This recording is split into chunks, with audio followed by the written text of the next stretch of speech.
I want you to do something a little radical right now, like wherever you are listening to this. Yeah, just take a second. Exactly. I want you to literally unclench your jaw.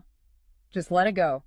Drop your shoulders. Most of us don't even realize we're tensing up, you know? Right. And look, I don't care if you just finished, a grueling 12-hour shift on the hospital ward, or if you just stepped off a loud, dusty job site. Or even if you're just mentally exhausted from staring at screens all day long. Leave it at the door. It's over. You are officially entering quiet mode. So just take a deep breath. That's the baseline we need for this. It really is. And now I want you to look at the phone sitting next to you, or maybe the smartwatch on your wrist.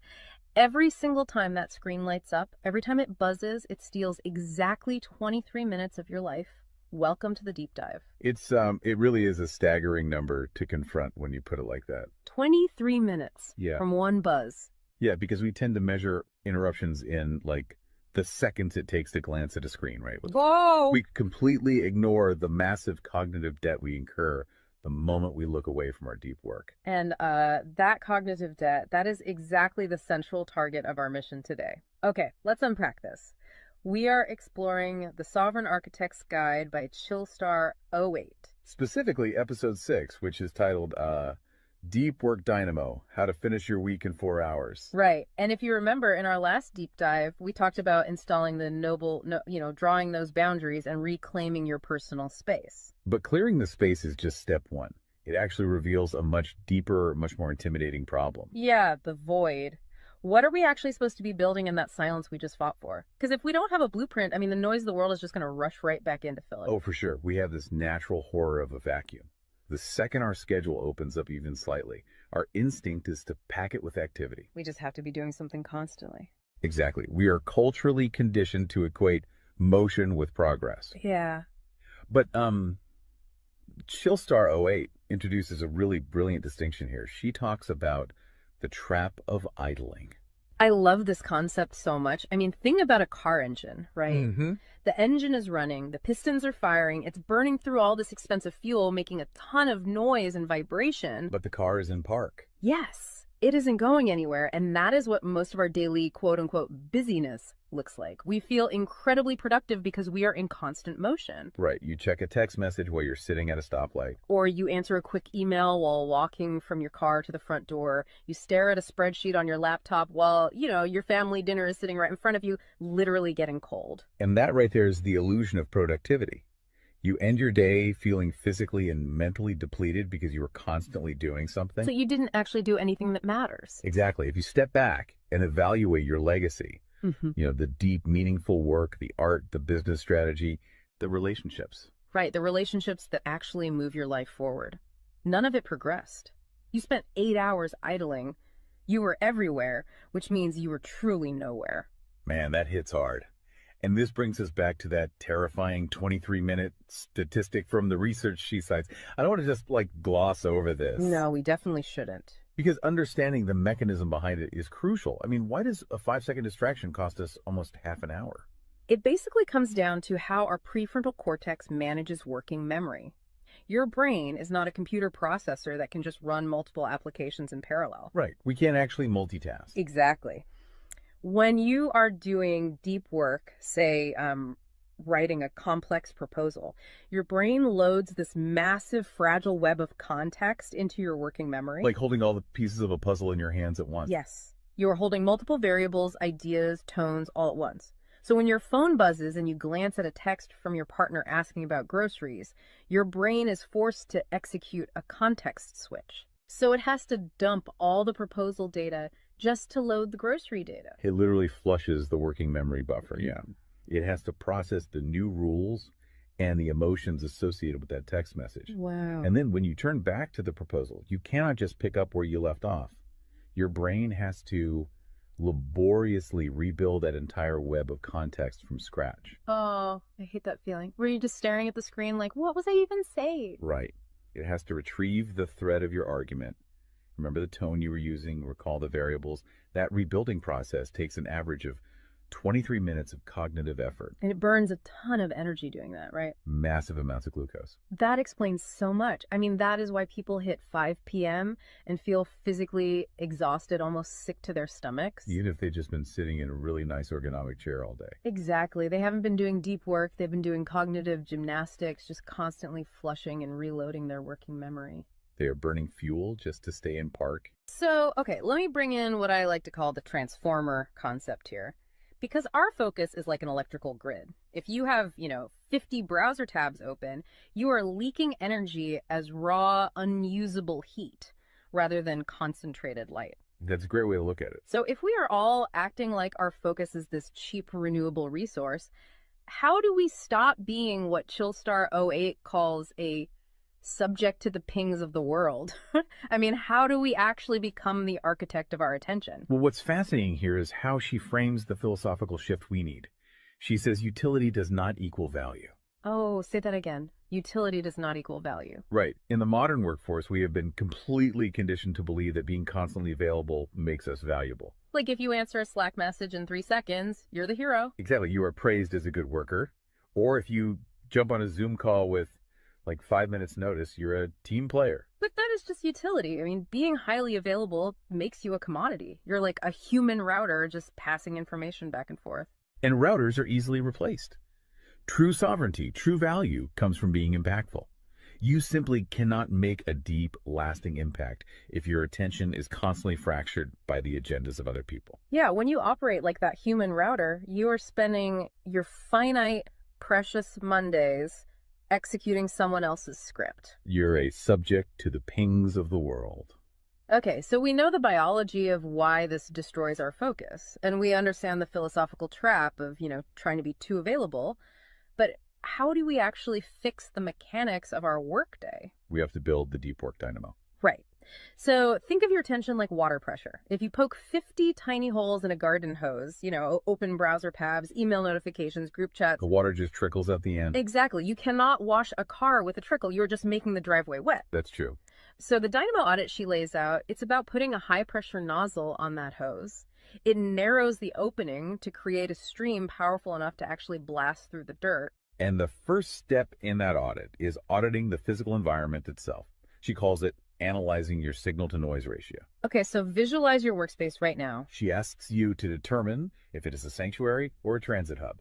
Let's be honest. Most of us are operating in transit hubs. A transit hub is a place of constant arrival and departure. People walking by, announcements over the loudspeaker, just a blur of motion. Yeah, and you can't build a legacy in a train station. But we need to push past the basic phones are distracting advice, right? Because our listeners already know that. Oh, absolutely. Chillstar '08's rule is much more brutal than that. She says if the phone is even sitting on your desk, even face down, it is acting as a parasite on your cognitive grid. A parasite, just by being in the room. The research supports this entirely, by the way. The mere presence of a smartphone in your visual field, even if it is completely powered off, measurably reduces your cognitive capacity. Because your brain is having to actively expend energy to ignore it, right? Exactly. It is running a background process that just keeps saying, don't check the phone, don't check the phone.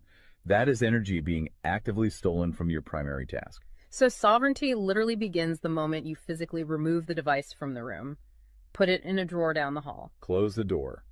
Make the physical environment quiet. But okay, let's say you've done that. That doesn't stop your own brain from creating internal noise, right? Like trying to juggle 5 projects at once. How do we fix the internal wiring? That brings us to the second pillar of the audit, which is the batch wiring rule. This directly addresses the danger of switching fatigue, which we touched on with that 23-minute penalty. Right, the cognitive glucose burn. Yeah. When we attempt to multitask, like writing a creative brief, then pausing to check inventory levels, then answering 3 customer service emails. And then trying to go back to the brief. Right. We are grinding our mental gears to dust. We are switching between entirely different cognitive states. Because creative writing uses a completely different part of the brain than calculating inventory, obviously. They require entirely different operating frequencies. So the batch wiring rule dictates that you must group similar tasks together based on their cognitive load. Okay. And you do not switch the current until that specific type of work is completely done. You do all your deep analytical thinking in one high voltage And burst. then you save all your reactive administrative stuff for a separate lower voltage block later in the day. Precisely. It's all about staying in one gear. Like if you are driving up a really steep hill, you don't constantly shift between first gear and fifth gear. You lock into the gear that provides the right torque and you just ride it out. That's a perfect analogy. But okay, here's where it gets really interesting. This leads to the third pillar of the audit, and this is where I actually need to seriously push back on the source material a bit. She calls this the zero access window. Ah, yes. This is usually where the resistance starts for people. Because it sounds impossible for a normal person. She says you cannot just plan to be focused, right? You have to legally schedule it. You have to lock in one sovereign hour. Yeah, 1 hour where you are legally dead to the outside world. No boss, no family, no, hey, do you have a second for a quick question? Just you and the blueprint. It's extreme, yes. But let's do a reality check here. I mean, I see how that works for a solo digital entrepreneur or a freelance writer, but what about someone whose literal job description is to be available? Right, like an IT support specialist. Or a floor manager, or a nurse on a ward, or even, a parent at home with a toddler.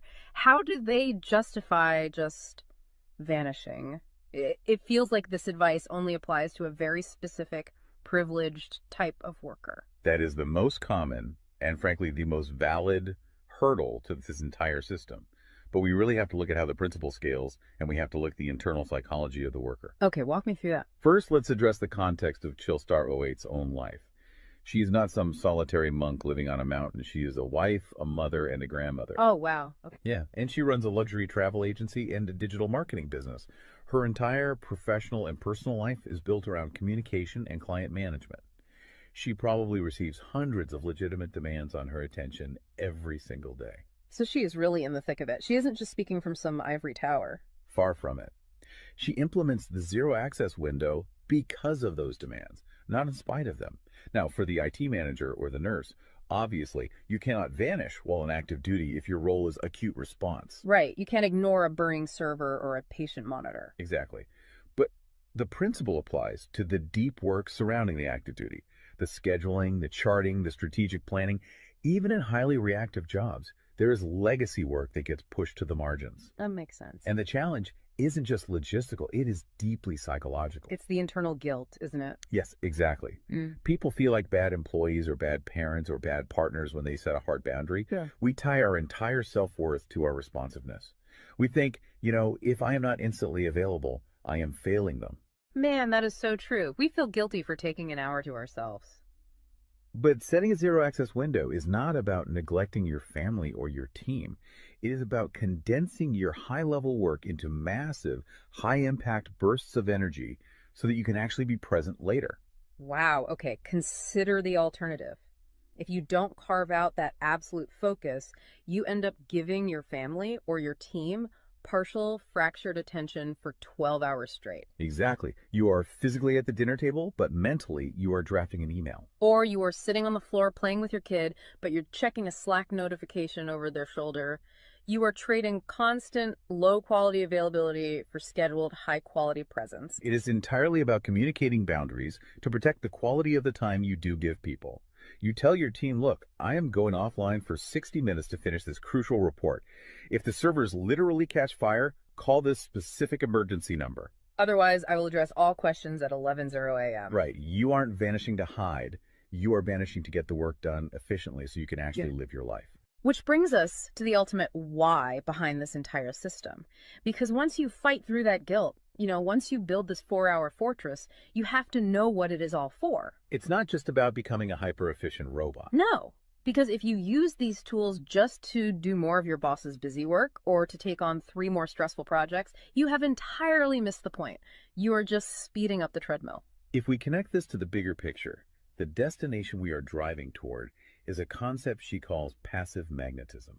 Okay, break down passive magnetism for us, because it sounds a bit abstract. Think of it as the gravity your work generates when it is undeniably good. Most people operate with active desperation. They are loudly networking, constantly posting, aggressively chasing clients or promotions. Just relying on sheer volume to get noticed. Right. Passive magnetism is the exact opposite. It is the ability to attract results, clients, wealth, legacy, or respect through the undeniable quality of your deep work. Because you actually took the time to build something substantial rather than just talking about building it. Yes. When you engage the deep work dynamo, you produce work so concentrated and so valuable that it acts as a magnet. You don't have to chase the market comes to you. And the ultimate prize of achieving that passive magnetism isn't just more work. The prize is time. Time is the ultimate currency. The dream of the sovereign architect is to finish an entire week's worth of business output in just 4 hours. You do this high voltage work often while the rest of the world is literally still hitting the snooze button. You free up the remaining hours so you can go be a traveler, so you can be a creative. So you can be a fully engaged grandparent like Chillstar 08. Exactly. She frames it beautifully in the source text. She says, we wire for silent so we can live in volume. Oh, I love that. We embrace the discipline of the quiet fortress so that our actual lives can be loud, vibrant, and fully experienced. We are finally taking control of the dial. But, making that shift from a frantic, reactive employee to a calm, sovereign creator requires a massive shift in identity. You have to tune your mind before you sit down to do the work. It is really difficult to just sit down at a desk and instantly command your brain to perform deep work, right? Especially if you've spent the last hour navigating traffic and listening to the news. You need a transition ritual to cross that threshold. And Chillstar 08 provides something for this transition called the Chillstar's Creed. It is designed to be a grounding frequency. It really centers you. Yeah, so I want you, the listener, to use this. I want you to imagine a slow, steady heartbeat in the background. Just a deep, resonant 528 hertz frequency. Just let the frequency of these words settle into your mind before you initiate your deep work. Ready? Take it in.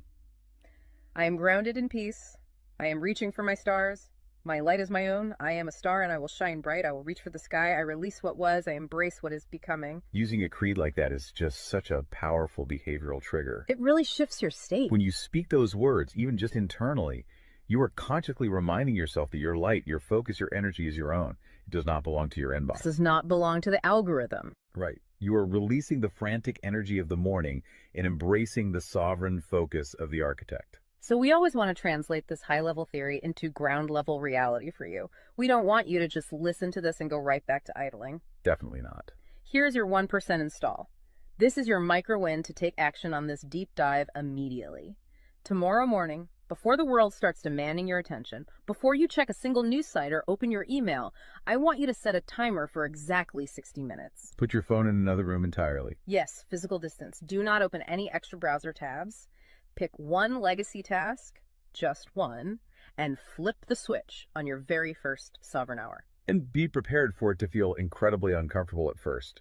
Your brain will crave the dopamine hit of a notification. Oh, you will feel an almost physical itch to check your messages. But if you can sit in that silence, if you can endure that initial friction, you will watch the dynamo start to spin.